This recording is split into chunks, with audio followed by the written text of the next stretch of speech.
Meski sempat dihadang ratusan penghuni rumah hingga terjadi kericuhan bahkan nyaris baku hantam, proses eksekusi dua bangunan rumah lelang yang dijadikan tempat tinggal anak yatim di Kota Wisata Cibubur, Desa Ciangsana, Kecamatan Gunung Putri, Kabupaten Bogor tetap berjalan. Secara paksa petugas melakukan pengosongan rumah dan mengeluarkan barang dari dalam dua bangunan tersebut, serta menyegel kedua bangunan rumah yang dijadikan tempat tinggal anak yatim tersebut. Menurut penjelasan pemilik rumah yang juga ketua Yayasan Fajar Hidayah dan kuasa hukumnya, proses eksekusi kedua rumah tersebut diduga ada kekeliruan.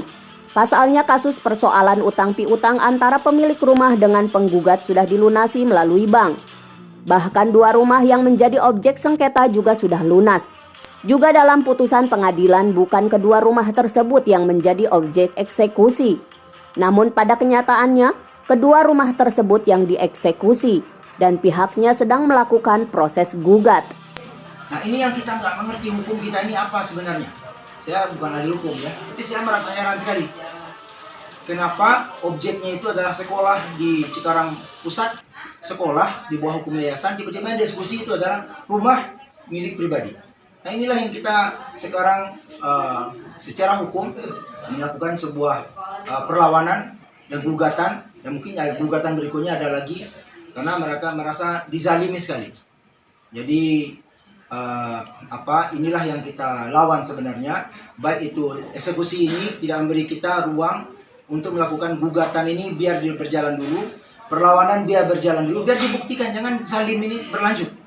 Tapi dengan secara paksa kita lihat hari ini, kita melihat orang baju putih-putih dengan kasar sekali membanting anak kami yatim, mencekik, menginjak, lalu kemudian menginjak rame-rame. Jadi ini luar biasa pelanggaran. Kalau itu dari pengadilan berarti kami sangat protes keras.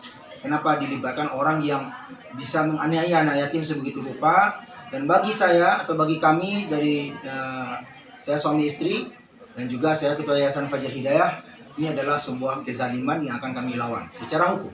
Kita sudah sampaikan kepada pihak pengadilan bahwa kami sedang melakukan upaya hukum berupa perlawanan atas eksekusi yang mereka lakukan, sehingga memang secara putusan itu inkrah, tapi kan kita belum melakukan perlawanan atas putusan inkrah tersebut.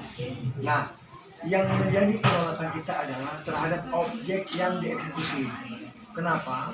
Karena berdasarkan penetapan ketua pengadilan bahwa mereka melakukan sita itu adalah objek dari perkara 151.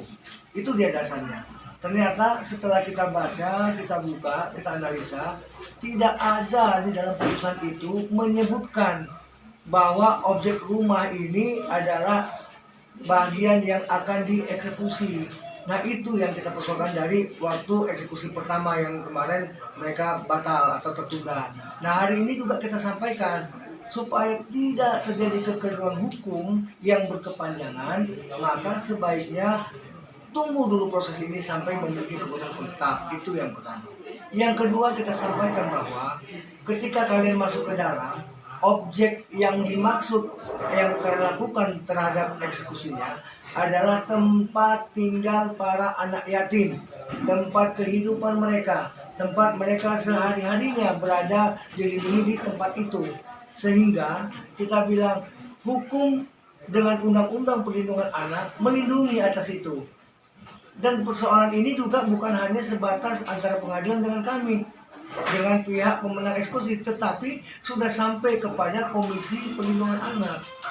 Sementara itu menurut penjelasan jurusita Pengadilan Negeri Cibinong, eksekusi kedua rumah tersebut berdasarkan risalah lelang dan pelaksanaan eksekusi sudah sesuai dengan penetapan Ketua Pengadilan Negeri Cibinong nomor 20/PEN/TPDT/2021/PN/CBI JO Risalah Lelang nomor 341/32/2021 yang dikeluarkan oleh Kantor Pelayanan Kekayaan Negara dan Lelang atau KPKNI Bogor tertanggal 24 Agustus 2021.